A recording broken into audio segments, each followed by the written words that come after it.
আসসালামু আলাইকুম।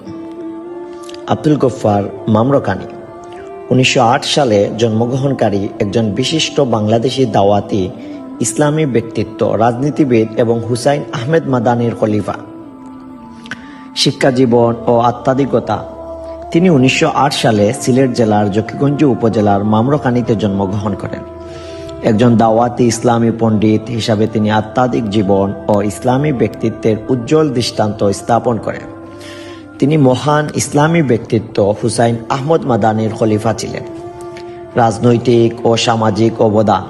তিনি সিলেট খেলাফতে মজলিসের সভাপতি দায়িত্ব হিসাবে পালন করেন। জামেয়া ইসলামিয়া ফয়েজে আম মুন্সিবাজার মাদ্রাসার প্রভাবশালী ও সাবেক মুহতামিম পরিচালক ছিলেন। সিলেটের বিভিন্ন কওমি মাদ্রাসায় কঠিন সময়ে তিনি সক্রিয়ভাবে বিভিন্ন সমস্যার সমাধানের ভূমিকা রাখেন। তার প্রজ্ঞাময় পরামর্শ সবাই শ্রদ্ধার সাথে গ্রহণ করত। আব্দুল গফফার মামরকানির অবদান ছিল শিক্ষাক্ষেত্রে আধ্যাত্মিক উন্নয়ন ও সামাজিক সমস্যা সমাধানের অনন্য। তিনি সিলেটের সমাজ উন্নয়নের অগ্রণী ভূমিকা পালন করেন।